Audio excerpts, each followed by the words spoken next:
तो दोस्तों आप सभी का स्वागत है देहरादून स्टडी पॉइंट पे। तो एक लक्ष्य दोस्तों हमने निर्धारित किया है कि हमें सरकारी नौकरी पानी है। इस साल 2023 में सरकारी नौकरी हमें अपनी लेकर ही रहनी है। तो देखिए दोस्तों, सबसे पहले हमने आपको टारगेट दिया है कि कब आपका सिलेक्शन होगा, जब आपका सिलेबस कंप्लीट होगा। तो सिलेबस आपको एक टारगेट दे रहे हैं, ये टारगेट आपको कंप्लीट करना है। 21 दिन जुड़िए। देखिए दोस्तों, 21 दिन जुड़िए, आपको आदत पड़ जाएगी और उसके बाद आपको यहां पर पेपर निकालना कोई बड़ी बात नहीं होगी। तो सबसे पहले दोस्तों 18 अप्रैल को हमने अभी टारगेट दिया था। जो नए जुड़े हैं वह दोस्तों अभी जुड़ सकते हैं, अभी कुछ भी देर नहीं हुए, 1 या 2 दिन में आप इसे कंप्लीट भी कर दोगे। तो यहां पर प्रैक्टिस सेट 1 में 18 अप्रैल को हुआ था। ये सभी टॉपिक आपको दिए थे और इसे कंप्लीट करने के बाद आपका 100 नंबर का टेस्ट लिया था। फिर दूसरा टेस्ट आज यहां पर होगा। ये दूसरा टेस्ट है। आज यहां पर शुद्ध अशुद्ध शब्द, विराम चिन्ह, हिंदी और जो यहां पर शुद्ध अशुद्ध और विराम चिन्ह, इसका टेस्ट आज यहां पर होने वाला है। वैदिक सभ्यता, राजा राम मोहन राय, भूगोल की शाखा, अक्षांश देशांतर, जनवरी के करंट अफेयर, ये 31 जनवरी तक। और बात करें इतिहास की महत्वपूर्ण बुकें, भारतीय अर्थव्यवस्था की विशेषताएं, फ्रांसीसी क्रांति और नंबर सीरीज। तो नंबर सीरीज के भी दोस्तों कॉन्सेप्ट आज क्लियर करेंगे, कम से कम 8 कॉन्सेप्ट क्लियर करेंगे और अपना जो टारगेट है दोस्तों वो कंप्लीट करेंगे। तो देखिए दोस्तों, ये आज का टारगेट था। इसका टेस्ट हमें होना है, मतलब आज हम थोड़ी देर में इसका टेस्ट लेंगे और ये परसों के लिए आपके टारगेट है, इसे आपको कंप्लीट करना है। रैंकिंग प्रश्न आपको कंप्लीट करने हैं रीजनिंग के। परीक्षा वाणी का चैप्टर नंबर 5 आपको कंप्लीट करना है। वैदिक सभ्यता और मौर्य काल और दयानंद सरस्वती हिस्ट्री से ये 3 टॉपिक आपको देखने हैं। समुद्री जलधाराएं दोस्तों ये आपको देखनी है, ठंडी जलधारा, गर्म जलधारा कौन कहां पर बहती है। फरवरी के करंट अफेयर 15 फरवरी तक, प्रस्तावना संविधान की, पंचवर्षीय योजना, अमेरिका क्रांति, ये दोस्तों आपके लिए नेक्स्ट टारगेट है। तो आज का हमारा इस टॉपिक से, इन सभी टॉपिक से 100 नंबर का टेस्ट होगा, आपने पढ़ा होगा और उसकी दोस्तों आज आपके यहां पर परीक्षा होगी। तो ईमानदारी से दोस्तों परीक्षा दीजिए, अपने लिए खुद के लिए ईमानदार रहिए और फिर दोस्तों सफलता आपके कदम भी चूमेगी। तो सुनिएगा दोस्तों, क्वेश्चन नंबर 1 से बातें करते हैं। शुद्ध अशुद्ध शब्द, विराम चिन्ह के यहां पर आज टेस्ट होगा हिंदी से। उसके बाद जीएस के जो टॉपिक बताए थे वो आपका टेस्ट होगा। तो क्वेश्चन नंबर 1 से पढ़ते हैं। तो देखिए दोस्तों, पहला क्वेश्चन है और इसका आंसर देना है। अश्यत युग्म का जो है चयन आपको करना है। देखिए दोस्तों, यहां पर जो चिन्ह है आपको बताना है कौन सा गलत है। जैसे अर्धविराम की बात करें तो यहां पर ये और ये, इत्यादि यानी डेस, त्रुटिबोधक ये वाला, कोलन का ये, तो कौन सा अश्यत युग्म है। Question number 1। तो देखिए दोस्तों, राइट आंसर है ऑप्शन नंबर डी, ये गलत है। देखिए दोस्तों, सबसे पहले तो एक चीज देखिएगा, कोलन का मतलब दोस्तों हिंदी में होता है अपूर्ण विराम। अब देखिए, जो हिंदी वाले मीडियम स्टूडेंट है ना, इन्हें पहचानने में थोड़ा दिक्कत हो सकती है। यूकेएससी ने ऐसे प्रश्न आपको पूछ लिए हैं, अपूर्ण विराम ना बोलकर कोलन उसने बोल दिया है। तो अपूर्ण विराम का जो सिंबल होता है वो 2 डैश होते हैं, ठीक है। सेमी कोलन आपको बोला जाए, जिसे अल्प विराम कहते हैं, इसका एक कोमा होता है। तो यहां पर ये हो गया है। क्वेश्चन नंबर 2, अशुद्ध शब्द का चयन करना है। अशुद्ध शब्द का चयन करना है। तो देखिए दोस्तों, इसका सही आंसर है ऑप्शन नंबर बी, स्वावलंबन। सुनिएगा दोस्तों, स्वावलंबन नहीं, स्वाव, ये देखिए ये होता है स्वावलंबन, यहां पर ये होगा। तो ऑप्शन नंबर जो यहां पर आपको बी दिखाई दे रहा है ना, ये गलत है। तो स्वावलंबन दोस्तों ये गलत है, स्वावलंबन होता है। ये स्वा के बाद वा भी आएगी। षड्दर्शन ये इसका बिल्कुल सही है। कृषांगी दोस्तों ध्यान रखिएगा, ये प्रश्न अभी हाल ही में आ चुका है। कृषांगी दोस्तों ये बिल्कुल सही है। और अगर यहां पर इसका अशुद्ध रूप लिखने के लिए आता ना, वो कृषांगिनी लिखने के लिए आता है, जो अशुद्ध रूप है। श्लिष्ट ये भी सही है। चलेंगे अगले क्वेश्चन पे, क्वेश्चन नंबर 3 और क्वेश्चन नंबर 4। आंसर दीजिएगा इनका। देखिए, जब किसी कथन या वाक्य को उसकी यथास्थिति या इसके पूर्व की स्थिति ज्यों का त्यों में ही प्रयोग किया जाता है, तब कौन से विराम चिन्ह का प्रयोग किया जाता है। तो हिंदी का टॉपिक है दोस्तों विराम चिन्ह और शुद्ध अशुद्ध शब्द। क्वेश्चन नंबर 3 का सही आंसर है ऑप्शन नंबर यहां पर है बी, दोहरा उद्धरण चिन्ह। आपने देखा होगा दोस्तों, जब किसी की कथन होता है तो हम क्या करते हैं कि यहां पर कैसे लिखते हैं, 2 यहां पर डैश लगाते हैं और उसके बीच में कथन लिखा जाता है और फिर उसे ऐसे बंद कर देते हैं, है ना। तो ये क्या होता है, दोहरा उद्धरण चिन्ह। क्वेश्चन नंबर 4, विवरण चिन्ह का दोस्तों सिंबल कौन सा है, ये आपको बताना है। विवरण चिन्ह का सिंबल बताएगा। क्वेश्चन नंबर 4, विवरण चिन्ह का सिंबल कौन सा है। तो देखिए दोस्तों, विवरण चिन्ह का सिंबल है ऑप्शन नंबर सी। आपने देखा होगा ना, सबसे पहले आपने जैसे यहां पर कोलन लिख लिया है और कोलन का सिंबल आपने बना लिया है, उसके बाद बीच में डैश होता है, तो कोलन डैश इंग्लिश में से कहते हैं। और यहां पर ऑप्शन नंबर सी ये सही है। चलेंगे अगले क्वेश्चन पे, क्वेश्चन नंबर 5, क्वेश्चन नंबर 6। देखिए दोस्तों, आप अपनी यहां पर तैयारी जांच रहे हैं, जो आपने पढ़ा है। अगर आपने नहीं पढ़ा है तो पढ़िए और उसके बाद यहां पर टेस्ट दीजिए। अशुद्ध वाक्य का चयन करना है। कौन सा यहां पर अशुद्ध वाक्य है? चाहर दीवारी, आनुषंगिक, अधिशासी और अंत्याक्षरी। Question number 5। तो देखिए, क्वेश्चन नंबर 5 का राइट आंसर है ऑप्शन नंबर ए। देखिए दोस्तों, ये क्वेश्चन कई बार एग्जाम में आ चुके हैं। चाहार दीवारी होता है, सुनिएगा क्या होता है? चाहार, चहार, चहार दीवारी, दीवारी, ध्यान रखिएगा दोस्तों, चाहार दीवारी यहां पर यह होता है। अधिशासी ग्राम विकास अधिकारी में आपको पूछा गया प्रश्न है। अंत्याक्षरी दोस्तों बहुत ही बार रिपीट होता है, और आनुषंगिक भी दोस्तों यह भी बहुत इंपॉर्टेंट शब्द है। तो अच्छे शब्द है, बहुत इंपॉर्टेंट जो शब्द है शुद्ध वाक्य वाले, वो आपके लिए रखे हैं। क्वेश्चन नंबर 6 देखिए, विज्ञान, वरदान या अभिशाप, निम्न में से कौन से विराम चिन्ह का प्रयोग हुआ है? तो देखिए दोस्तों, क्वेश्चन नंबर 6 का सही आंसर है ऑप्शन नंबर सी, अपूर्ण विराम चिन्ह का प्रयोग हुआ है। देखिए ना, अभी बताया था ना आपको, अपूर्ण विराम चिन्ह का ये होता है, अपूर्ण विराम चिन्ह का ये होता है। अगर आपको अल्प विराम पूछा जाए तो इसे बोलते हैं कोमा, इंग्लिश में मालूम होगा ना, सेमीकोलन, तो ये होता है। अगर आपको अर्ध विराम पूछा जाए तो ये दोस्तों ये होता है अर्ध विराम, और निर्देशांक चिन्ह में एक रेखा खींची जाती है छोटी सी। तो यहां पर क्वेश्चन नंबर 6 का ये हो गया है। क्वेश्चन नंबर 7 और 8 देखिए दोस्तों, क्वेश्चन नंबर 7 पूछा है, शुद्ध शब्द का चयन आपको करना है। शुद्ध शब्द का चयन आपको करना है, बताइएगा शुद्ध शब्द कौन सा है? वाल्मीकि, संसारिक, रचयिता, साहित्यिक। क्वेश्चन नंबर यहां पर इसका आंसर दीजिएगा।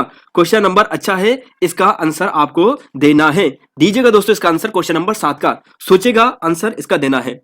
तो राइट आंसर है ऑप्शन नंबर डी, साहित्यिक दोस्तों सही है। अच्छा, वाल्मीकि लिखा ना यहां पर, ये गलत है। वाल्मीकि कैसे लिखते हैं? देखिए, वाल्मीकि लिखते हैं वाल्मी हो गया है की वाल्मीकि दोस्तों ये होता है वाल्मीकि। संसारिक दोस्तों कई बार यूकेपीएससी ने पूछ लिया है, खुद यूकेपीएससी ने। संसारिक नहीं, शुद्ध कीजिए, शुद्ध कीजिए, सांसारिक होता है। क्या होता है? सांसारिक, सांसारिक बड़ी आ की मात्रा आती है। और रचयिता, देखिए दोस्तों, रचयिता नहीं होता है, रचयिता होता है, रचयिता। तो ये यहां पर सही है। तो क्वेश्चन नंबर 7 का राइट आंसर आपको मिल गया है, ठीक है। अगला क्वेश्चन है क्वेश्चन नंबर 8, अशुद्ध शब्द का चयन कीजिए। अशुद्ध शब्द का चयन कीजिए। तो अशुद्ध शब्द का चयन कीजिए। तो अशुद्ध शब्द का चयन कीजिए। तो राइट आंसर है ऑप्शन नंबर डी, यथेष्ट। तो देखिए दोस्तों, यथेष्ट नहीं, यथेष्ट होता है, यथेष्ट, यथेष्ट, टा आता है ना कि ठा, ठीक है। और यहां पर भी दोस्तों हमेशा ध्यान रखना, जहां पर भी आपको कर्ण पढ़ते दिखे ना, तो उसकी जो आगे वाली मात्रा होगी वो हमेशा बड़ी होगी। केंद्रीकरण, अगर आप केंद्रीय करोगे ना, छोटी की मात्रा आएगी, लेकिन जब कर्ण पढ़ते आपको जुड़ेगा तो वो केंद्रीय हो जाएगा। ध्यान रखिएगा, केंद्रीय, केंद्रीय, केंद्रीय, बड़ी ई की मात्रा। चलेंगे अगले क्वेश्चन पे। क्वेश्चन नंबर यहां पर है 9, 10 और 11। प्रश्न है कौन सा शब्द सही है? शुद्ध शब्द आपको बताना है क्वेश्चन नंबर 9 का। तो क्वेश्चन नंबर 9 का राइट आंसर है ऑप्शन नंबर बी, यानी पूजनीय दोस्तों ये सही है। पूजनीय ये सही है। जहां वाक्य की गति अंतिम रूप ले ले, विचार के तार एकदम टूट जाए, वहां किस चिन्ह का प्रयोग होगा? थोड़ा सा बस इसने वाक्य को विस्तार दे दिया है, बाकी बहुत सरल मतलब है इसका। जहां वाक्य की गति अंतिम रूप ले ले, यानी वाक्य जब रुक जाता है तो कौन सा? तो वहां पर तो पूर्ण विराम का प्रयोग होता है, ऑप्शन नंबर बी का प्रयोग होता है। त्रुटिबोधक चिन्ह कौन सा है? त्रुटिबोधक का चिन्ह। तो देखिए दोस्तों, त्रुटिबोधक का चिन्ह कौन सा है? Question number 11। तो क्वेश्चन नंबर 11 का राइट आंसर है ऑप्शन नंबर डी। आपने देखा होगा ना, जब कभी भी आपके सामने कोई त्रुटि हो जाती है ना, तो यहां पर आपने कोई वाक्य, कोई शब्द लिख रहे हैं, कोई वाक्य लिख रहे हैं, तो त्रुटि हो जाती है, तो उसके बाद आप यहां पर ऐसा डेस कर देते हो और उसके ऊपर यहां पर कुछ लिख लेते हो जो आपसे त्रुटि हुई है ना। अब यहां पर यह आता है, इसे क्या कहते हैं? देखिए दोस्तों, जो ये वाला पद है ना, ये वाला, इसे क्या कहते हैं? इसे कहते हैं, यहां पर जो आप देख रहे हैं, इसे क्या कहते हैं? बताइएगा जरा, लिखे दोस्तों कमेंट बॉक्स में कि इस चिन्ह को क्या कहते हैं। तो देखिए, इसे कहते हैं तारक चिन्ह, या फिर इसे पाद टिप्पणी चिन्ह भी कहते हैं। यानी कोई महत्वपूर्ण बात होगी, उसके सामने स्टार लगा देंगे, और फिर वीडियो के जो पेज होगा उसके नीचे स्पेशल स्टार करके उसके बारे में एक्सप्लेन किया जाता है। हंस पद, ध्यान रखिएगा ना। चलेंगे अगले क्वेश्चन पे, क्वेश्चन नंबर 12, 13। देखिए, शुद्ध वाक्य का चयन आपको करना है। वह गरीब आदमी था, वह गरीब आदमी था, बच्चों से गुस्सा ना करो, मैं सब प्रमाण सहित कहता हूं, यह ताजा खबर है। क्वेश्चन नंबर 12 सही आंसर आपको देखना है। देखिए क्वेश्चन नंबर 12 का दोस्तों राइट आंसर है, जो शुद्ध लाइन है वो ऑप्शन डी है। यह ताजा खबर है, ताजी खबर नहीं होता है, ताजा खबर होता है। देखिए वह गरीब आदमी था। अब यहां पर कर्म का गलत हो चुका है। यहां पर ऐसा होगा कि वह आदमी, आदमी पहले आएगा दोस्तों, कर्म गलत हो चुका है। वह आदमी गरीब था, वह आदमी गरीब था, यह शुद्ध होगा। ठीक है, बच्चों से गुस्सा ना करो, इसमें गलत क्या है? बच्चों से गुस्सा ना करो। देखिए बच्चों से गुस्सा ना करो, बल्कि यहां पर यह होगा कि बच्चों बच्चों बच्चों पर गुस्सा ना करो। बच्चों पर आएगा यहां पर, बच्चों पर गुस्सा ना करो। यहां पर यह होगा बच्चों पर गुस्सा ना करो। और यहां पर अगर आप देखोगे अगला है, जैसे मैं सप्रमाण सहित कहता हूं। देखिए जब सप्रमाण कह दिया है तो सहित लिखने की जरूरत नहीं है, यहां पर सिंपल यह आएगा कि मैं सप्रमाण कहता हूं या सप्रमाण कहता हूं। यहां पर ऐसा होगा, तो मैं सप्रमाण कहता हूं दोस्तों, यह सही होगा। 13 का राइट आंसर भी आपने देख लिया है, यह भी यहां पर सही है। अब देखिए श्रीमती यहां पर गलत है। श्रीमती कैसा लिखा जाता है? श्रीमती, मती में बड़ी ई की मात्रा आती है। आविष्कार, अमावस्या, शुश्रूषा, शुश्रूषा एग्जाम में दोस्तों ये कई बार आ जाता है, शुश्रूषा। चलेंगे अगले क्वेश्चन पे। क्वेश्चन नंबर यहां पर है 14 और 15, आंसर देना है इसका। जहां पर अल्प विराम के प्रयोग से भ्रांति होने की संभावना हो, वहां पर किस विराम चिन्ह का अनिवार्य रूप से प्रयोग हो जाता है? जहां पर अल्प विराम के प्रयोग में भ्रांति होने की संभावना होती है, तो देखिए दोस्तों वहां पर जहां पर अल्प विराम के प्रयोग होने से भ्रांति होने की संभावना हो ना, तो वहां पर हम लगा देंगे यहां पर ऑप्शन बी, अर्ध विराम हम लगा सकते हैं। क्वेश्चन नंबर 15 है, अशुद्ध वाक्य का चयन कीजिए। उसके प्राण निकल गए, मैं सारी रात भर जागता रहा, दही खट्टा है और उसने हस्ताक्षर नहीं किए। तो क्वेश्चन नंबर यहां पर है 15 और इसका सही आंसर देखना है। उसने हस्ताक्षर नहीं किए, मैं सारी रात भर जागता रहा। क्वेश्चन नंबर यहां पर सही क्या होने वाला है? तो देखिए दोस्तों यहां पर एक चीज देखिए, मैं सारी रात, अब सारी भी कह दिया है, रात भर भी कह दिया है, तो इन दोनों का मतलब तो सेम आ गया ना, अर्थ समान आ गया है ना। तो अर्थ समान वाले शब्द कभी भी किसी एक वाक्य में प्रयोग नहीं होते हैं। मैं सारी रात भर जागता रहा गलत, मैं सारी रात जागता रहा ये शुद्ध होगा, बाकी सही है। देखिए दही, दही खट्टा होता है ना।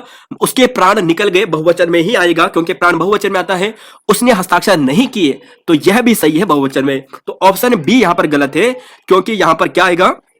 यहां पर भर नहीं आएगा, यह अनावश्यक हो रखा है। चलेंगे अगले क्वेश्चन पे 16 17। देखिए दोस्तों 18 भी है कि जहां पर पूर्ण विराम की अपेक्षा कम रुकना अपेक्षित हो, वहां पर चिन्ह का प्रयोग होता है।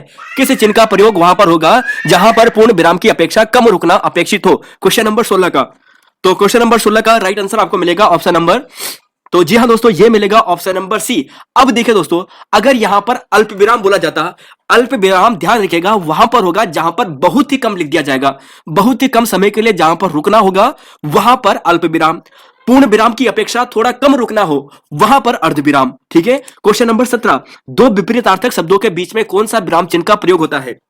देखा होगा जैसे बोलते हैं रात दिन होता है ना, तो इसके बीच में ये वाला डेस का प्रयोग होता है। तो क्या होता है, कौन सा यहां पर ये कौन सा ये चिन्ह होता है? तो देखिए दोस्तों ये होता है योजक चिन्ह, ऑप्शन बी यहां पर सही है। निर्देशांक चिन्ह तो शुरुआत में लगता है, ये यहां पर बड़ा डेस आता है। अशुद्ध वर्तनी का चयन कीजिए। कौतूहल, अनधिकार, निरपेक्ष, पुराणिक, तो कौन सा यहां पर अशुद्ध है? तो देखिए राइट आंसर है दोस्तों ऑप्शन नंबर डी, ये गलत है। क्योंकि देखिए पुराणिक की बात करते हैं ना, तो ये कैसा बना है? पुराण से बना है, पुराण बना है। और पुराण से दोस्तों यहां पर क्या बना है? पुराण से यहां पर इक प्रत्यय लगा है, तो इक प्रत्यय जब भी आ के साथ जुड़ेगा तो ये आव कर देगा, पौराणिक यहां पर ये बन जाएगा, ऊ को आव में बदल देता है, तो पौराणिक यहां पर सही होगा। ठीक है, चलेंगे क्वेश्चन नंबर 19। क्वेश्चन नंबर 20, शुद्ध शब्द का चयन आपको करना है। देखिए दोस्तों शुद्ध शब्द का चयन आपको करना है, कौन सा शुद्ध शब्द होगा? शुद्ध शब्द का चयन कीजिए।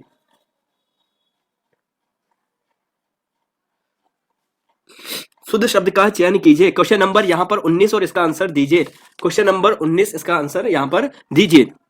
तो देखिए 19 का दोस्तों right answer option number C है, दधीचि सही है। अब सुनिए दोस्तों ये एग्जाम में कई बार आ चुका है, सदृश्य लिखा है यहां पे, सदृश्य, सदृश्य।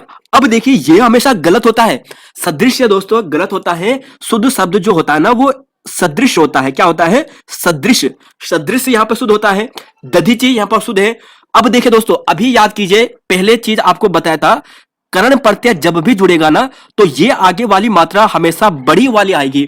तो यहां पर यही गलत हो चुका है। हमेशा क्या बताया है, करण प्रत्यय जुड़ने पर मात्रा बड़ी हो जाएगी, शुद्धिकरण यहां पर ये बन जाएगा। और जिजी विषा दोस्तों कई बार एग्जाम में आ चुका है। जिजी विषा कैसे लिखा जाता है, जी जी जी जी जी जी, ध्यान रखिएगा, जी जी विषा, जी जी विषा। तो ये दोस्तों यहां पर सही है। अगला क्वेश्चन यहां पर देखते हैं, यहां पर क्वेश्चन नंबर 20। क्वेश्चन नंबर 20, शुद्ध शब्द का चयन कीजिए जरा यहां पर। तो राइट आंसर है ऑप्शन नंबर यहां पर डी आपको मिलेगा, यानी इप्सित यहां पर दोस्तों सही है। यानी यहां पर देखोगे, यहां पर शुद्ध शब्द का, यहां पर दोस्तों सॉरी, यहां पर आएगा, यहां पर लिखा है, यहां पर अशुद्ध शब्द का चयन कीजिए, शुद्ध शब्द का चयन कीजिए। तो देखिए दोस्तों यहां पर एक गलत लग गया है, अनेको यहां पर गलत है, ठीक है। ये इप्सित यहां पर ये सही है, ठीक है, ये सही है। अब सुनिए जरा, अनेको अपने आप में बहुवचन, देखिए अनेक शब्द अपने आप में बहुवचन होता है, तो ओ की मात्रा लगाने की आवश्यकता ही नहीं है, तो अनेक यहां पर एकदम सही होगा। अनुग्रह नहीं होता है, अनुग्रह होता है। अधोपतन नहीं होता है, अधापतन होता है। तो ऑप्शन जो डी है ना ये सही है, ठीक है। अनेको यहां पर गलत प्रिंट हो चुका है। तो हिंदी के हमारे 20 शब्द दोस्तों कंप्लीट हो चुके हैं, 20 क्वेश्चन कंप्लीट हो चुके हैं जो यहां पर हमारे विराम चिन्ह से संबंधित थे। तो क्वेश्चन नंबर दोस्तों यहां पर ये हो चुका है। और अगले क्वेश्चन पर अब चलेंगे। यहां पर देखिए पूछा गया है, तारों में सर्वाधिक, ये सर्वाधिक यहां पर हो गया, तारों में सर्वाधिक मात्रा में कौन सी गैस होती है। तो देखिए दोस्तों, तारों में सर्वाधिक मात्रा में गैस कौन सी होती है। तो तारों में सर्वाधिक मात्रा में जो गैस होती है वो हाइड्रोजन होती है। दूसरे नंबर पर होती है हीलियम। हाइड्रोजन की बात करें तो लगभग 70% के आसपास होती है, बाकी लगभग 29-30% के आसपास हीलियम होती है, ठीक है। क्वेश्चन नंबर 22, भारत का पहला online gaming centre of excellence कहां पर स्थापित किया जाएगा। ये जनवरी 2023 का करंट अफेयर है। टारगेट दिया है दोस्तों आपको कंप्लीट करने का, उसे आपको कंप्लीट करा रहे हैं।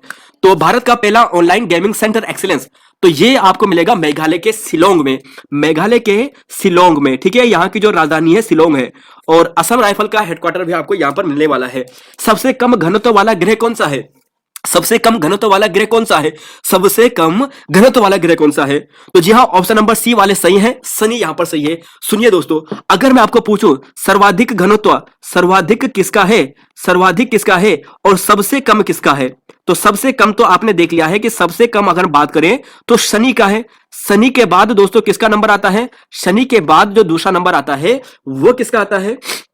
तो ध्यान रखिएगा, अगर शनि के बाद आपको पूछा जाए तो वह आता है अरुण का, और उसके बाद आपको पूछा जाए तो उसके बाद आता है बृहस्पति का। तो सर्वाधिक कमी बृहस्पति यहां पर हो गया, यानी शनि फिर अरुण फिर बृहस्पति। सर्वाधिक घनत्व किसका होता है जरा बताइएगा कमेंट बॉक्स में, सर्वाधिक घनत्व वाला ग्रह कौन सा है। तो सर्वाधिक ग्रह घनत्व वाला जो ग्रह है वो कौन सा है, तो वह है दोस्तों ऑप्शन नंबर, तो जी हाँ, तो ये आपको मिलेगा पृथ्वी। पृथ्वी में सर्वाधिक घनत्व है। पृथ्वी के बाद दूसरा स्थान बुध का आता है, और बुध के बाद आता है शुक्र का। तो यहां पर टॉप 3 ये हो गए हैं, टॉप 3 बॉटम के ये हो गए हैं। चलेंगे अगले क्वेश्चन पे। क्वेश्चन नंबर यहां पर देखिए 24 और 25 क्वेश्चन है दोस्तों। अब रीजनिंग वाला क्वेश्चन आ गया है, इसका आंसर आपको देना है। 7, 13, 23, 41, 75 सही आंसर क्या होगा। सुनिएगा दोस्तों ध्यान से। देखिए दोस्तों, रीजनिंग के यहां पर 8 क्वेश्चन है, 8 क्वेश्चन है। 8 क्वेश्चन का मतलब आपको 8 कॉन्सेप्ट क्लियर होंगे, और इन कॉन्सेप्ट के आधार पर आपको समझना है, क्लियर करना है, अभी समझना है। तो कॉन्सेप्ट 8 क्लियर यहां पर करवाऊंगा। पहला क्वेश्चन है 24 का, यहां पर आंसर क्या होगा। तो देखिए दोस्तों, यहां पर आंसर आएगा ऑप्शन नंबर सी 141। कैसे आया, तो सुनिए दोस्तों, यहां पर जैसे 7, 13, 23, 41 और 75, अब बताना है कि यहां पर क्या आएगा। तो एक चीज देखिए दोस्तों, यहां पर कितना आएगा, तो पहला 7 हो गया ना, तो यहां पर अगर आप जाओगे तो यहां पर आएगा 7 × 2 - 1, यानी कितना आएगा 13 आ गया। फिर यहां पर देखिए, यहां पर अगर आप जाओगे तो 13 × 2 - 3, 13 दूना 26 - 3 यानी कितना आ गया 23 आ गया, ठीक है। अब यहां पर जाओगे 23 का, 23 × 2, 23 × 2 यानी कितना हो गया, 23 दूना हो गया 46, 46 के -5। देखिए कर्म क्या है, -1 -3 -5 माइनस फिर 7। ऐसे दोस्तों यहां पर ये कर्म आएगा, और पहले गुणा करके फिर माइनस करके, ठीक है। अब देखिए यहां पर आ गया 46 - 5 यानी 41, और ऐसे ही दोस्तों यहां पर यह कर्म आएगा 46 मल्टीप्लाई, यहां पर अगर आप यहां पर करोगे ना 46, देखिए यहां पर आ गया 75 आ गया, ठीक है। ये यानी 46 मल्टीप्लाई, एक मिनट, तो देखिए यहां पर इतना तो हो गया ना, 23 दूना यहां पर हो गया है, यानी 46 माइनस 5 बराबर 41 हो गया है। अब देखिए 41 के करेंगे, 41 से यानी यहां पर आ गया है यानी 41, ठीक है। अब 41 मल्टीप्लाई 2 माइनस यहां पर कितना आएगा, 5 के बाद 7 आएगा, तो कितना आएगा 41 मल्टीप्लाई 2 यानी 82, 82 माइनस 7 यानी 75, और 75 के बाद कितना आएगा, 75 के बाद क्या आएगा, 75 मल्टीप्लाई 2 माइनस 9, 7 के बाद देखिए क्रम ये है ना, 1 3 5 7 और 9, तो 9, 75 मल्टीप्लाई 2 यानी 150, 150 में से 9 गया, कितना आएगा यहां पर 141। तो कॉन्सेप्ट एक क्लियर हो गया है, तो कॉन्सेप्ट एक क्लियर हो गया है। ध्यान रखिएगा दोस्तों, पहला कॉन्सेप्ट यह है कि आपको मल्टीप्लाई करना है, आपको मल्टीप्लाई करना है, उसके बाद आपको माइनस करना है। माइनस का क्रम कुछ भी हो सकता है, -1 -1 -1 -2 -2 -2, या फिर -1 -3 -5 -7 -9 -11 -13, इस क्रम में हो सकता है। पहला कॉन्सेप्ट यह है। क्वेश्चन नंबर 25, बागेश्वर का कुल क्षेत्रफल कितना है? बागेश्वर का कुल क्षेत्रफल कितना है? तो बागेश्वर का है 2246, ऑप्शन नंबर यहां पर डी सही है। और ये सभी जनपद के क्षेत्रफल है, एक बार जल्दी देखिए। चंपावत 1766, बागेश्वर 2246, रुद्रप्रयाग 1984, तीन ये हो गए हैं। 5384 यानी 53,483 ये भारत उत्तराखंड का कुल क्षेत्रफल हो गया है। 1.69% भारत के कुल क्षेत्रफल का ये है। बाकी दोस्तों हरिद्वार का 2360, 3088 देहरादून का है, उधम सिंह नगर का 2542, और सबसे ज्यादा आपको मिलेगा चमोली का 8030, दूसरा स्थान 8016 उत्तरकाशी का, और तीसरा मिलेगा पिथौरागढ़ का 7090। चलेंगे अगले क्वेश्चन पे। क्वेश्चन नंबर यहां पर देखिए, अगला क्वेश्चन है, क्वेश्चन नंबर यहां पर है 26 27 28, राज्य का कुल पर्वतीय क्षेत्रफल कितना है? क्वेश्चन नंबर यहां पर है 26। तो राज्य का कुल पर्वतीय क्षेत्रफल है 46,035, ऑप्शन नंबर बी सही है। देखिए अगर मैदानी आपको पूछा जाए तो 7448, ठीक है। पर्वतीय आपको पूछा जाए तो 46,035। प्रमुख यहां पर पर्वत है और उनकी ऊंचाई सही सुमेलित नहीं है। 27वां क्वेश्चन, तो जहां इसका सही आंसर आपको मिलेगा ऑप्शन नंबर यहां पर मिलेगा डी, नंदा देवी पूर्वी नहीं है दोस्तों। नंदा देवी पूर्वी की जो हाइट है ना वो 7434 मीटर है, उत्तराखंड की तीसरी सर्वोच्च चोटी है। तो 7434 यहां पर आपको मिल गया है, तो ठीक है 7434 आपको मिल गया है। पंचाचूली पर्वत की ऊंचाई कितनी है? पंचाचूली पर्वत की ऊंचाई कितनी है? तो यहां पर जो अध्याय 4 है हमारा परीक्षा वाणी से, वो आपको क्लियर करा रहे हैं। तो 6904 यहां पर सही है। यहां पर देख लीजिए, और सभी का नंदाकोट 6861 ये आपको पूछा है अभी हाल ही के एग्जाम में यूकेपीएससी ने। केदारनाथ 6968, गंधमादन 6984 यहां पर आपको मिलेगा। नेक्स्ट क्वेश्चन है क्वेश्चन नंबर 29, और इसका आंसर आपको देना है। देखिए पूछा है दोस्तों, प्रमुख साहित्यिक रचना व रचनाकार सही सुमेलित नहीं है, यह आपको देखना है। किरात अर्जुनियम भारवी का, शिशुपाल वध माघ का, नीतिसार कामंदक का, बृहत मंजरी राजशेखर का। Question number 29। तो देखिए दोस्तों, बृहत मंजरी जो है वह राजशेखर की नहीं है, यह जो आपको मिलेगी क्षेमेंद्र को मिलेगी। और जो राजशेखर की बात करते हैं ना, कर्पूर मंजरी, काव्य मीमांसा, भुवन कोश, ये 3 रचनाएं हैं राजशेखर की। अब सुनिएगा, भारवी की रचना है किरात अर्जुनियम, माघ की रचना है शिशुपाल वधम, कामंदक की रचना है नीतिशार, और राजशेखर की है कपूर मंजरी, काव्य मीमांसा, भुवन कोश। तो अगले क्वेश्चन पे चलेंगे। क्वेश्चन नंबर यहां पर है 30 और 31 और 32। राष्ट्रीय आय का सर्वप्रथम आंकलन किसने किया था? राष्ट्रीय आय का सर्वप्रथम आंकलन किसने किया था? क्वेश्चन नंबर 30 का आंसर देना है। राष्ट्रीय आय का सर्वप्रथम आंकलन किसने किया था? तो देखिए दोस्तों, ये क्या था, दादा भाई नेहरू जी ने किया था। राष्ट्रीय आय समिति का गठन कब किया गया था, यह आपको देखना है। राष्ट्रीय आय समिति का गठन कब किया गया था? तो राष्ट्रीय आय समिति का गठन होता है 1949 में, 1949 में। और जो 1951 आपको दिखाई दे रहा ना, यहां पर केंद्रीय सांख्यिकी संगठन, ध्यान रखिएगा CSO, तो केंद्रीय सांख्यिकी संगठन की स्थापना होती है 1951 में। 1949 में होती है राष्ट्रीय आय समिति की स्थापना, और PB महालोबिस इसके प्रमुख होते हैं। Planned economy of the India, इस पुस्तक के लेखक कौन है?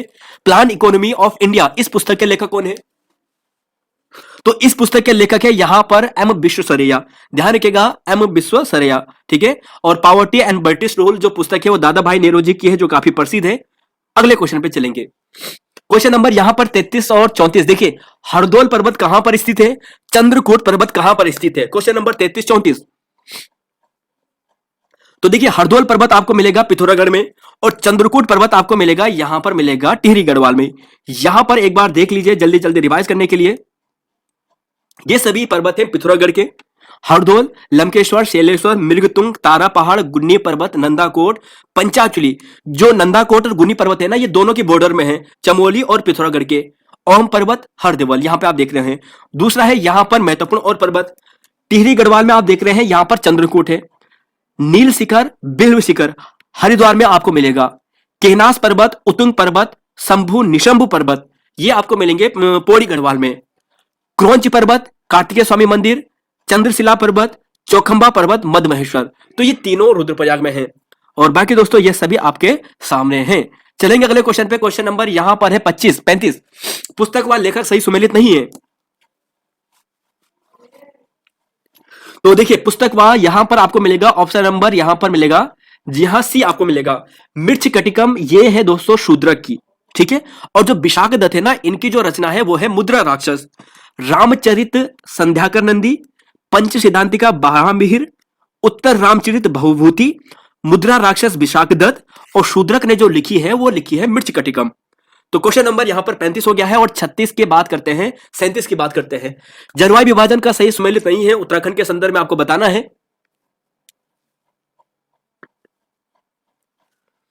तो देखिए 36 का राइट आंसर है दोस्तों ऑप्शन नंबर बी। शीत शीतोष्ण 900 से 1800 मीटर तक नहीं होता है, ये 1800 से लेकर 3000 मीटर तक होता है। उपोष्ण पूछा जाए तो 900 मीटर तक लगभग जो तराई भाबर क्षेत्र है। अल्पाइन 3000 से लेकर 42 तक। शीत शुष्क की बात करें तो 2500 से लेकर 3500 मीटर तक। 9 रिक्टर स्केल का भूकंप बद्रीनाथ में कब आया था? 1803 में आया था। चलेंगे अगले क्वेश्चन पे। क्वेश्चन नंबर यहां पर है 38, 39, 40 और यहां पर पूछा है आपदा प्रबंधन का मॉडल किस देश से उत्तराखंड ने अपनाया था? राज्य में आपदा प्रबंधन का मॉडल किस देश से अपनाया गया है? तो यह अपनाया गया है ऑप्शन नंबर 38, क्वेश्चन नंबर 38 का ऑप्शन नंबर डी, ऑस्ट्रेलिया से अपनाया गया है। पूर्व वैदिक आर्यों का धर्म प्रमुख था। अब देखिए वैदिक सभ्यता वाला प्रश्न है, पूर्व वैदिक आर्यों का जो धर्म था प्रमुख था वह कौन सा था? भक्ति, प्रकृति पूजा और यज्ञ, मूर्ति पूजा और यज्ञ, प्रकृति पूजा और भक्ति। क्वेश्चन नंबर यहां पर 39। तो राइट आंसर है दोस्तों ऑप्शन नंबर सी, प्रकृति पूजा और यज्ञ यहां पर सही है। राज्य सरकार द्वारा एसडीआरएफ का गठन कब किया गया था? तो देखिए दोस्तों यहां पर जो परीक्षा वाणी है वहां पर इसकी डेट अलग है, गलत दी गई है। राज्य सरकार द्वारा एसडीआरएफ का जो गठन किया जाता है वो 9 अक्टूबर 2013 को किया जाता है। चलेंगे अगले क्वेश्चन पे। क्वेश्चन नंबर यहां पर 41 और 42। पहला कॉन्सेप्ट आपने रीजनिंग का सीखा था ना, दूसरा तीसरा कॉन्सेप्ट आपको बताना है। ये भी रीजनिंग वाले क्वेश्चन है, इसका आंसर आपको देना है। निम्न श्रृंखला का अगला अंक कौन सा होगा? आंसर दीजिए। तब तक दोस्तों सोल्व करने की कोशिश करते हैं। देखिए यहां पर इसे सोल्व कैसे किया गया है, 2, 12, 34, 74, 138। अब यहां पर बताना है कि अगला अंक कौन सा होगा। तो आंसर दीजिए, तब तक सोल्व कीजिए, रफ कॉपी रखिए सामने और सोल्व कीजिए। तो देखिए दोस्तों इसका जो सोल्व करने का तरीका है ना, आप यहां पर देखोगे सबसे पहले 10 का गैप है, यहां पर आप देखोगे 10 के गैप के बाद आपको मिलेगा 22 का गैप, यहां पर 22 के गैप के बाद आपको जो गैप मिलने वाला है ये मिलेगा आपको 40 का गैप, और यहां से आपको मिलेगा, यहां पर आपको मिलेगा 64 का गैप। अब यहां पर कितना गैप आएगा ये हमें आपको देखना है, और जितना भी गैप आएगा वो इसमें हमने ऐड करना है। अब देखिए यहां पे हमें पता नहीं चल रहा है कि हमें कैसा करना है, तो दूसरा कर्म के लिए हमेशा तैयार रहेगा। जब पहले कर्म में आपका आंसर नहीं मिल रहा होगा तो दूसरे कर्म के लिए तैयार रहेगा। देखिए 10 से 22 यानी कितना हो गया, यहां पर हो गया 12 का गैप, ठीक है। 22 से 40 कितने का यहां पर डिफरेंस आएगा, ये आएगा 18 का। फिर 40 से 64 यहां पर कितने का गैप आया, यहां पर देखिए यहां पर आया 24 का गैप। अब 24 का गैप आया तो यहां पर अब हमें पता चल गया है कि यहां पर कितने का गैप आएगा। देखिए 12 से 8 का मतलब यहां पर दोस्तों कितने का, यहां पर कितना ऐड हो रहा है, यहां पर 12 से 18 यानी यहां पर कितना ऐड हो रहा है, 6 ऐड हो रहा है। 18 से अगर आप 6 जोड़ोगे तो 24 आएगा, 24 में अगर आप 6 जोड़ोगे तो 30 आएगा। तो मतलब यहां पर इसका कर्म हमें मिल गया है। अब देखिए ये 30 आया ना, इस 30 को आपको इस 64 में आपको ऐड करना है। कितना आएगा, ये आएगा 94। कितना आएगा, 94 आएगा। तो यहां पर 138 में जो अगला अंक आएगा वो आएगा 138 प्लस 94 यानी कितना हो गया है, 8 4 12 यानी 232। तो 232 दोस्तों ये यहां पर सही आंसर है। एक बार आराम से सोचकर समझने की कोशिश करना, ये कॉन्सेप्ट यहां पर लगा है, ठीक है। सबसे पहले तो उन्होंने गैप देखा है, पता नहीं चल रहा था कि गैप कितने कितने का है, कितना है, ये क्लियर नहीं हो रहा था। फिर हमने दूसरे राउंड पे चले गए, पहला राउंड ये था, दूसरा राउंड पे चले गए। फिर दूसरे राउंड में हमने देखा कि यार 6-6 का गैप आ रहा है। जब हमें 6-6 का गैप आ रहा है तो अगला अंक हमें मिल गया है, अगला अंक मिल गया है तो मतलब ये वाला जो पहला वाला 64 का बाद अंक था वह भी हमें मिल जाएगा, और जो वह मिल गया है तो हम आगे का अंक जो 138 के आगे था वह भी निकाल देंगे। चलेंगे अगले क्वेश्चन पे। 42वां क्वेश्चन है, निम्न सीरीज को पूरा करें 7, 65, 215, 513, क्या है इसका आंसर आएगा?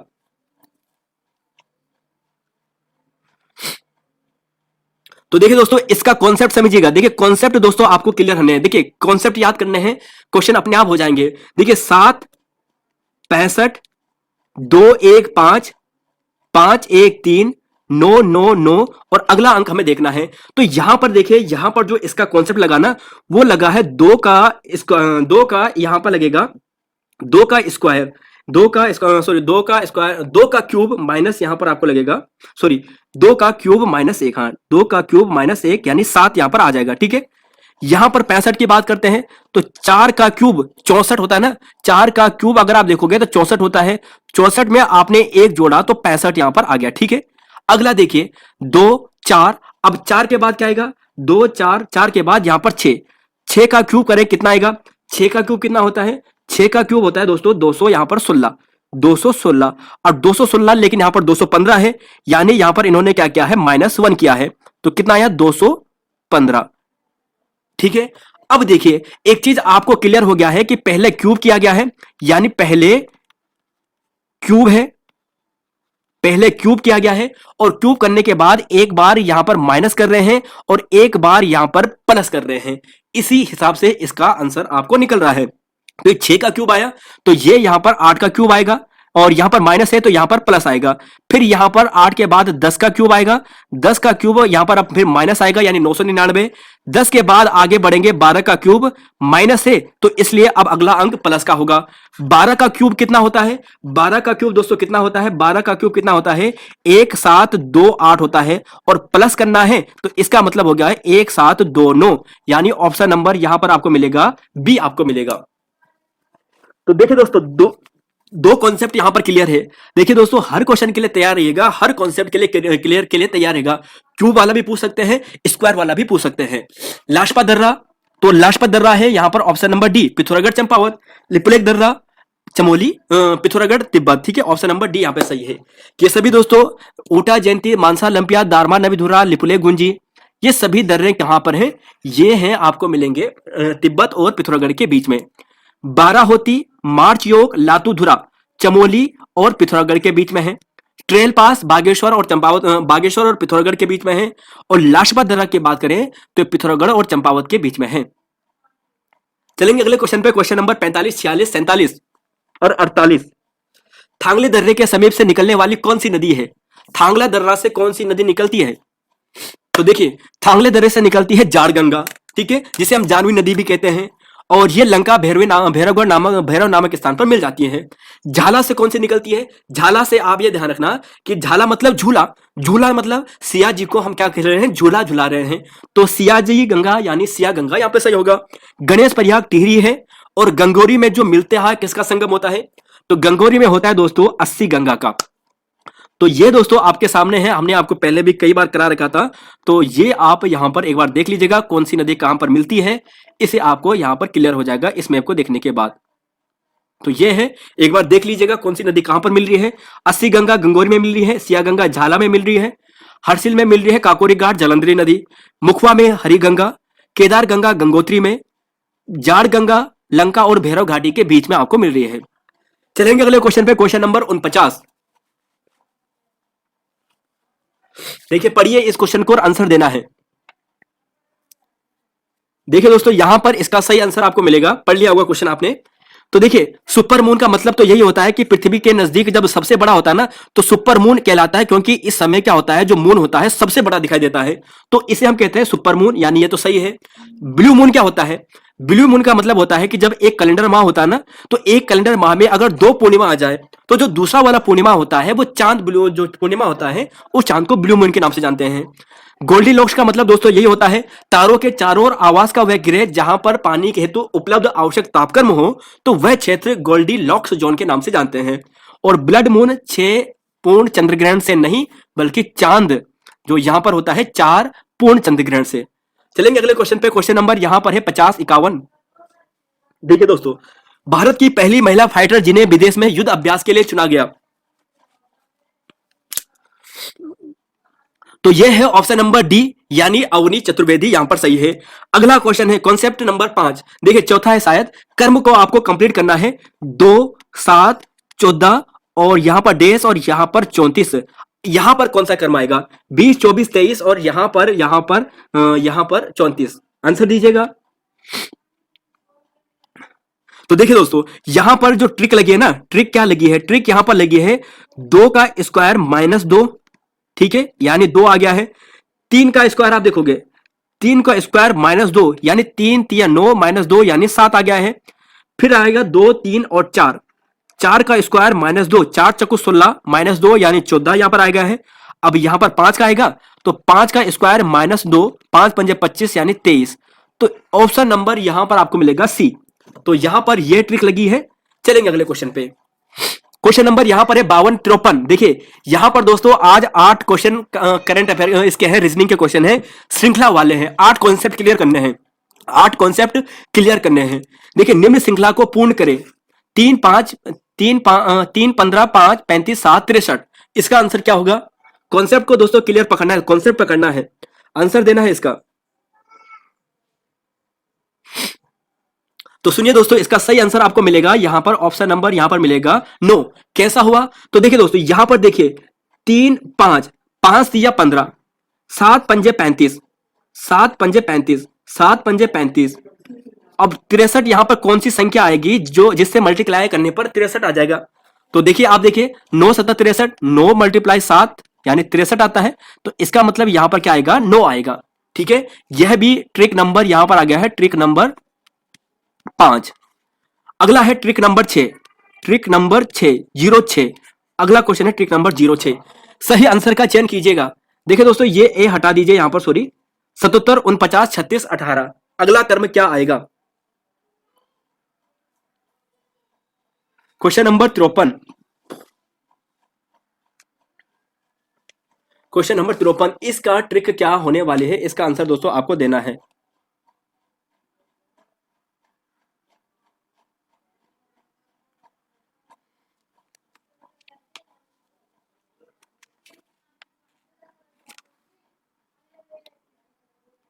तो देखिए दोस्तों, इसका सही आंसर आपको मिलेगा ऑप्शन नंबर यहां पर 8 मिलेगा। क्या ट्रिक लगी है? ट्रिक दोस्तों यहां पर यह है ना, देखिए 7 मल्टीप्लाई 7 49, ठीक है, 4 मल्टीप्लाई 9 9 9 चौको 36 36 36 की बात करेंगे 3 मल्टीप्लाई 6 यानी 18 और 18 की बात करें 1 मल्टीप्लाई 8 यानी 8। तो ट्रिक यहां पर क्या आई है? 8 आई है। तो ट्रिक देखिए दोस्तों, इसे मल्टीप्लाई करने के बाद ये आया है, इस नंबर को मल्टीप्लाई आपस में करने के बाद ये आया है, इन दोनों को आपस में मल्टीप्लाई करने के बाद यहां पर 18 आया है और आने वाले 18 को मल्टीप्लाई करने के बाद यहां पर ये आया है। तो कॉन्सेप्ट अभी क्लियर हो गया है। देखिए दोस्तों, कॉन्सेप्ट क्लियर कीजिएगा, रीजनिंग में ऐसे प्रश्न आ जाते हैं। 54वां क्वेश्चन है, विषुवत रेखा में 2 देशांतर रेखा के मध्य की दूरी होती है। विषुवत रेखा में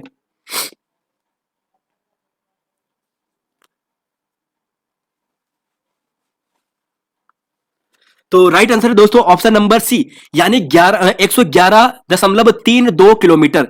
तो देखिए दोस्तों, जो विषुवत रेखा होता है ना, भूमध्य रेखा होती है, तो यहां पर जो विषुवत रेखा की बात करें ना, तो 2 देशांतर रेखाओं के बीच में जो यहां पर जो दूरी होगी वो कितनी होगी? तो वह जो दूरी होगी वो 100 कितनी होगी? 111.32 किलोमीटर होगी।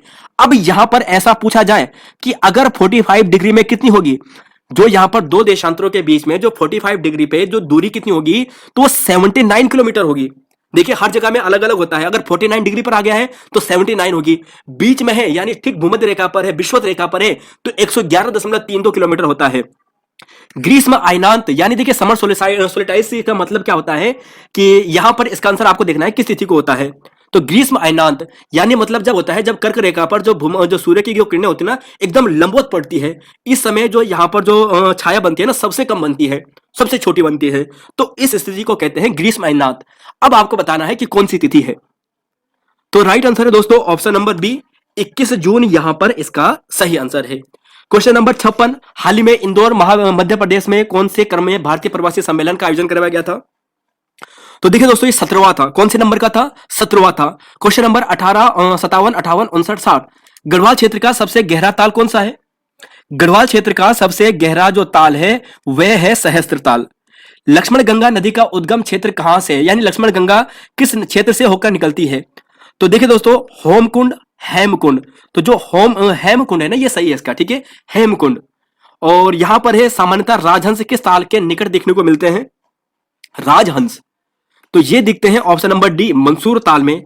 और यम ताल में तो दोस्तों हमेशा यहां पर बर्फ ही जमी रहती है। और जो यहां पर है ना, ये भाई बहन वाला ताल, इसे कहते हैं महासर ताल। जो बासुकी ताल है, ये आपको मिलेगा केदारनाथ के सबसे निकट का नजदीक ताल मिलेगा। केदारनाथ के सबसे नजदीक ताल बासुकी ताल, लाल रंग का ये आपको ताल मिलता है। क्वेश्चन नंबर यहां पर देखेंगे, लेकिन उससे पहले देखिए आपके सामने सभी ताल है, स्क्रीनशॉट लीजिएगा और याद कीजिएगा। रोही, भरासड़, केदार, खिड़ा, लामा, देवसारी, डोडी, फाचकंडी, काणा, बया, ये सभी आपको उत्तरकाशी में मिलेंगे। मंगलाचू ताल भी दोस्तों यहां पर काफी प्रसिद्ध है। चलेंगे अगले क्वेश्चन पे। क्वेश्चन नंबर 61, 62, 63, नंदा देवी मंदिर के निकट कौन सा ताल है? नंदा देवी मंदिर के निकट कौन सा ताल है? तो ये आपको मिलेगा ऑप्शन नंबर बी, यानी बेनी ताल आपको मिलेगा। देवरिया ताल कहां पर स्थित है? देवरिया ताल कहां पर स्थित है? तो देवरिया ताल आपको मिलेगा रुद्रप्रयाग में, ऑप्शन बी सही है। कौन सा हिमनद उत्तरकाशी में नहीं है? तो देखिए दोस्तों, ये रालम आपको नहीं मिलेगा। अगर रालम आपको पूछा जाए, देखिए अगर आपको उत्तरकाशी के हिमनद आपको पूछा जाए, तो देखिए रक्तावन, स्वच्छंद, चतुरंगी, चांगथांग, मेंढी और बम ग्लेशियर। रालम आप बताइएगा कि रालम ग्लेशियर कहां पर है। दो ऑप्शन आपके लिए है, चमोली का और पिथौरागढ़ का, बताइएगा यहां पर, ठीक है। उत्तरकाशी के हैं चांगथांग, मेंढी, बमक। अगले क्वेश्चन पे चलेंगे।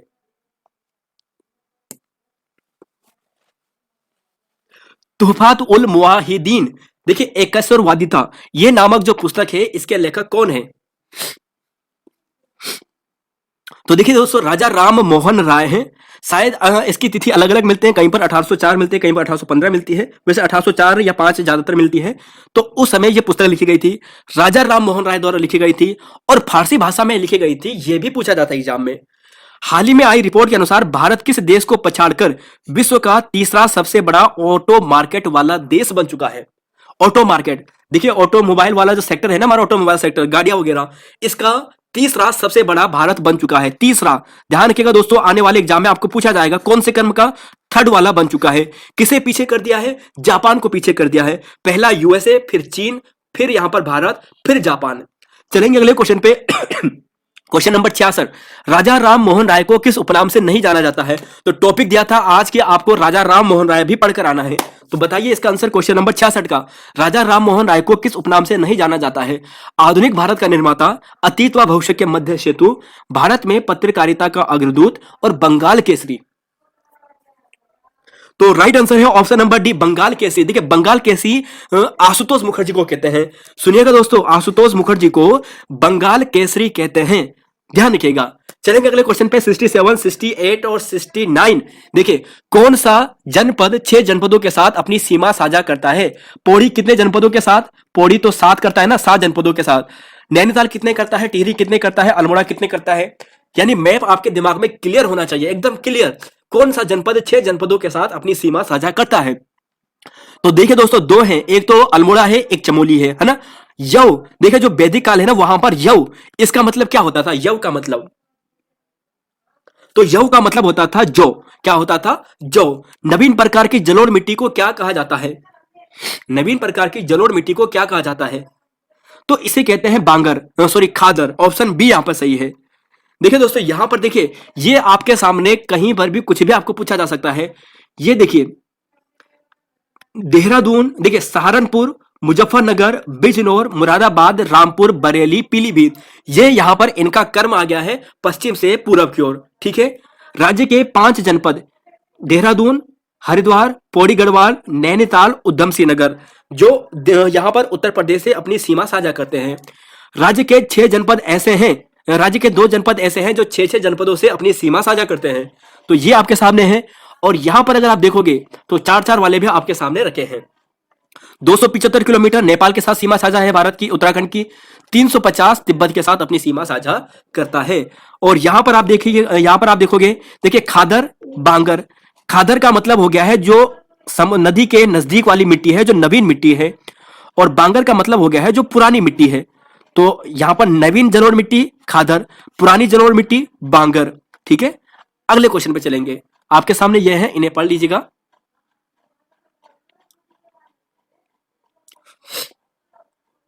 क्वेश्चन नंबर 70, देखिए राजा राम मोहन राय के संदर्भ में गलत कथन का चयन करना है। आत्मीय सभा की स्थापना 1814-15 में, हिंदू कॉलेज की स्थापना 1817 में डेविड हेयर के सहयोग से, ब्रह्म समाज अगस्त 1828 में और वेदांत सोसाइटी 1824 में।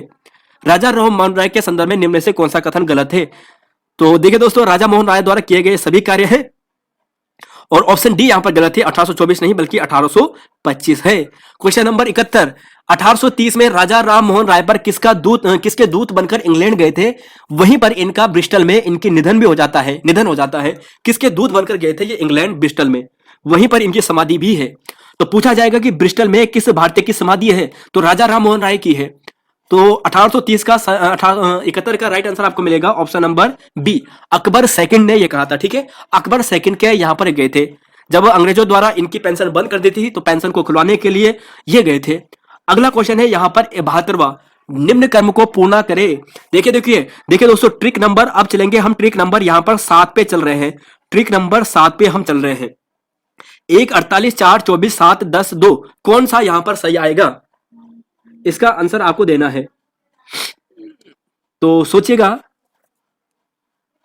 1 से 4 यानी 3, 4 से 7 यानी 3, 7 से 10 यानी 3, और यहां पर अगर बात करें, सॉरी हाँ यहां पर 10 से यहां पर 3 की बात करें तो 13। मतलब अगर अगला कर्म पूछा जाता तो आपको 13 मिलता, लेकिन आपको पूछा है जो रिक्त वाला स्थान है यहां पर कौन सा आएगा, तो बताएगा। देखिए 48 से 24 यानी 1/2 हुआ है, यहां पर कितना आएगा, क्या 1/2 आएगा, और क्या इसे करने के बाद 1/2 से क्लियर होगा। अब देखना है आपको सही आंसर क्या होगा। देखिए दोस्तों, ट्रिक यहां पर देखना है, अच्छा वाला प्रश्न है, तो आपको दोनों ट्रिक के लिए याद रखना है, या तो आधा आधा करके आ जाएगा। अगर आधा करके आपका आंसर नहीं बन रहा है तो देखिए सबसे पहले आधा करते हैं। तो 48 का आधा अगर हम करेंगे 1/2 करेंगे तो कितना आएगा, 24 आएगा। ठीक है, 24 का 1/2 करेंगे तो कितना आएगा, 24 का 1/2 करेंगे तो 12 आएगा, 12 का 1/2 करेंगे तो यानी 6 आएगा। ठीक है, लेकिन यहां पर देखिए अगला कर्म तो 2 है, 6 नहीं है, तो इसका मतलब दोस्तों ये आधा वाला जो ट्रिक है ना यहां पर नहीं लगेगा। अब ये वाला ट्रिक तो आपकी गलत हो गई है।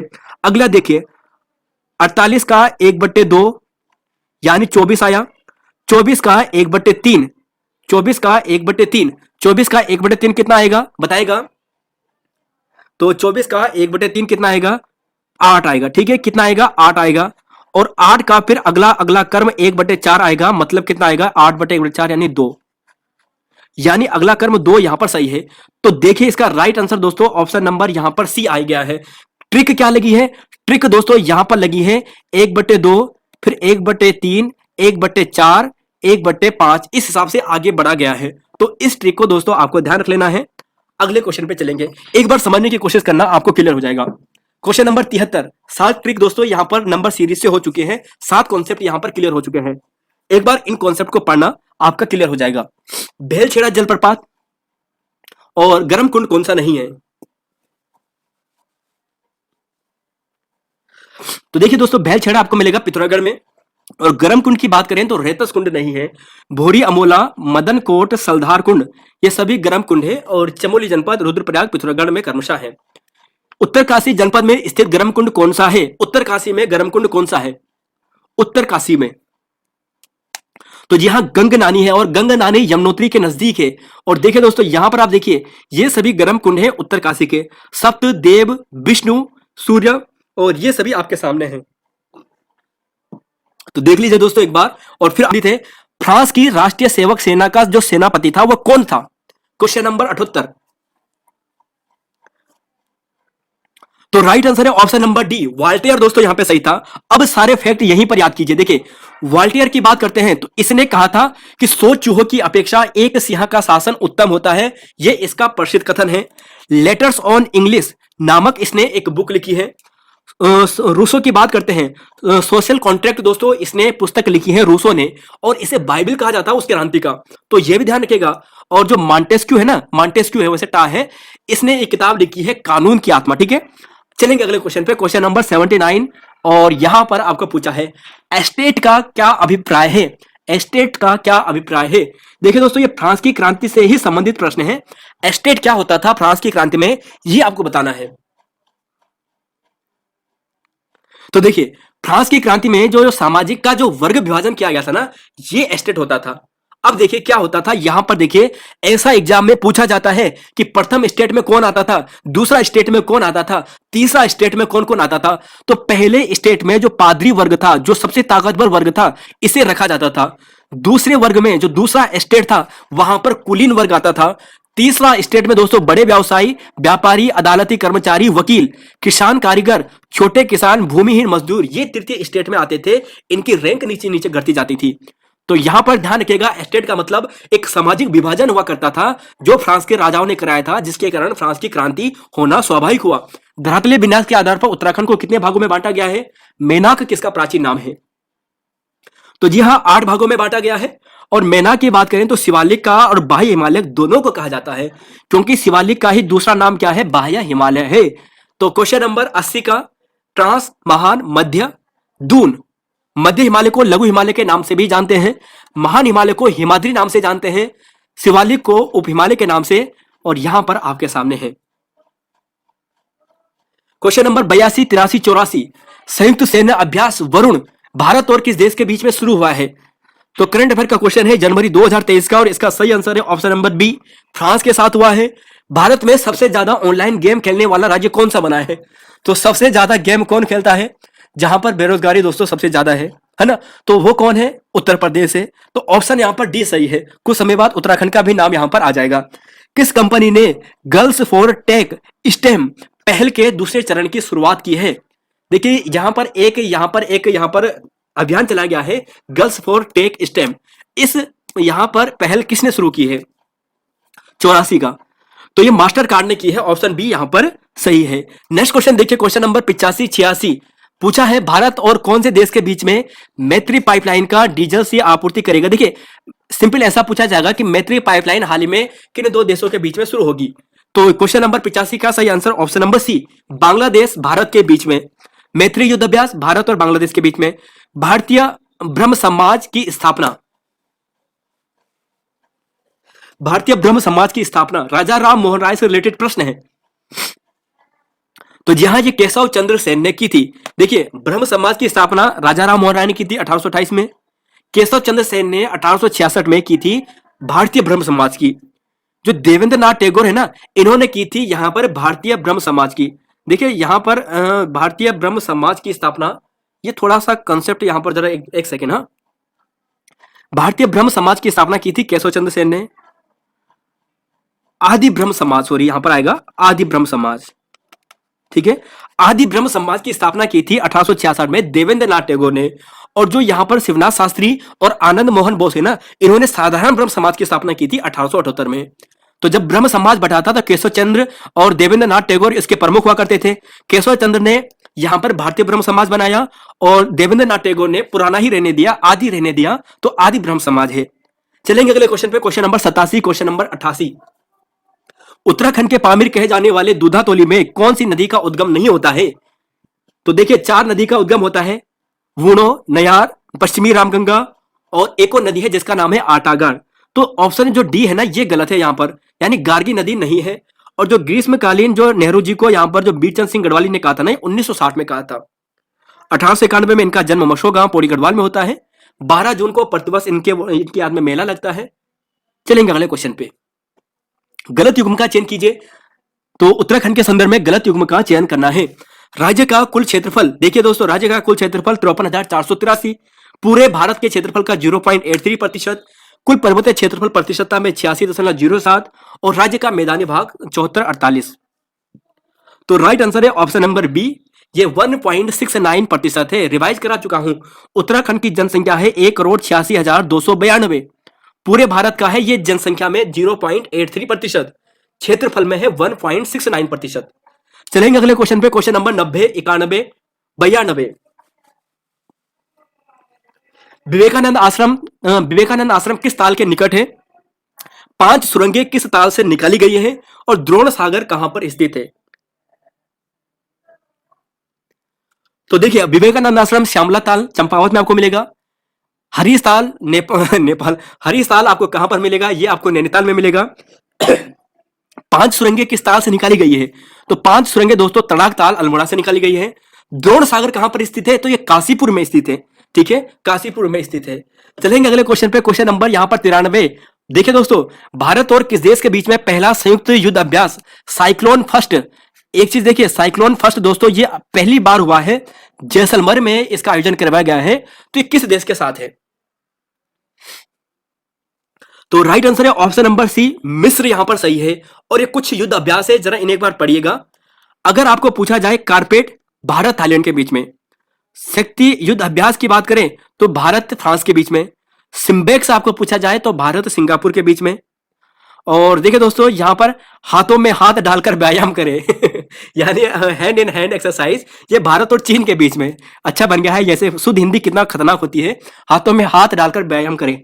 सूर्य किरण भारत नेपाल के बीच में, धर्म रक्षक भारत जापान के बीच में धर्म गार्जन के नाम से जाना जाता है। ये सभी यहां पर हैं। ठीक है, संप्रीति भारत और बांग्लादेश के बीच में, मित्र शक्ति भारत और श्रीलंका के बीच में, और सॉरी जो मैत्री है ना, मैत्री युद्ध अभ्यास, ये भारत और थाईलैंड के बीच में है। ध्यान रखिएगा, शायद मैंने पहले कुछ बांग्लादेश के दिया है इसी क्वेश्चन से 2-4 क्वेश्चन पहले। तो मैत्री भारत थाईलैंड के बीच में, संप्रीति है भारत बांग्लादेश के बीच में। क्वेश्चन नंबर 94, 95, 96, कौन सा यहां पर हिमनद पिथौरागढ़ जनपद में नहीं है? तो पिथौरागढ़ जनपद में कौन सा हिमनद नहीं है? तो ये नहीं है मैकतोली। बागेश्वर में स्थित ग्लेशियर नहीं है। तो बागेश्वर में दोस्तों आपको मिलेगा ऑप्शन नंबर यहां पर डी, पिनोरा, पिशुक, ध्यान रखिएगा, पिशुक, पिशुक, पिंडारी, सुंदरडुंगा और कफनी, ये कफनी भी आपको बागेश्वर में मिलेगा। तो यहां पर देखिए जरा, बाल्टी, पोंटिंग, मिलम और सोना, पांचू, मेवोला और पिनोरा, ये सभी जो हिमनद है पिथौरागढ़ के हैं। और मेघतोली, सुंदरडुंगा, सुखराम, कफनी ये बागेश्वर के हैं। और हिपरा बमक पूछा जाए तो ये चमोली का है। दूनागिरी, बारटोली, रमानी, टीपरा, भागीरथी, ये सभी कहां के हैं? ये चमोली के हैं। 97, 98वां क्वेश्चन, 120 फीट ऊंची पोलो खिलाड़ी की प्रतिमा का अनावरण हाल ही में कहां पर किया गया है? पहली है दोस्तों, इसलिए इंपॉर्टेंट हो जाता है। क्वेश्चन नंबर 97, तो राइट आंसर है दोस्तों ऑप्शन नंबर यहां पर बी, मणिपुर में कराया गया है, मणिपुर इंफॉल में कराया गया है। अब यहां पर अगला क्वेश्चन है 98। फिर देखिए दोस्तों, यहां पर आ गया है ट्रिक नंबर, यहां पर आपका आ गया है ट्रिक नंबर 8। तो 8 ट्रिक यहां पर जो आपको पढ़ना है, समझना है, जो आपके किससे संबंधित है, यहां पर है नंबर सीरीज से संबंधित है। 2, 8, 1, 6, 176, 44, 11, यहां पर क्या हुआ है? तो देखिए दोस्तों, यहां पर जो ट्रिक बनी है ना, यहां पर मल्टीप्लाई वाली बनी है, मल्टीप्लाई 4। ठीक है, मल्टीप्लाई 4। अब यहां पर भी जो आएगा वो मल्टीप्लाई 4 ही तो आएगा। तो 11 चक्कू 44, 44 चक्कू 176 और 176 चक्कू कितना आएगा? तो 176 चक्कू मल्टीप्लाई कीजिए, आपको आंसर मिल जाएगा, यानी ये आपका आएगा 704।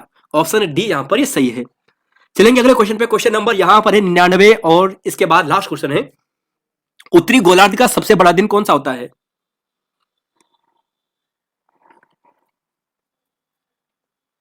तो जी हाँ, 21 जून यहां पर दोस्तों आपको सही मिलने वाला है।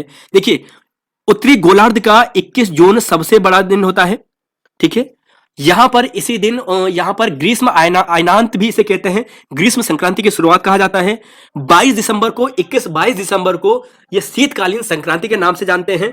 यह भी ध्यान रखिएगा, जो दक्षिण गोलार्ध का सबसे बड़ा दिन भी होता है। 21 और 23 सितंबर को, 21 मार्च 23 सितंबर को समस्त पृथ्वी पर दिन और रात बराबर होते हैं। चलेंगे अगले क्वेश्चन पे, केदारनाथ निकट के निकट कौन सा कुंड नहीं है? Question number 100।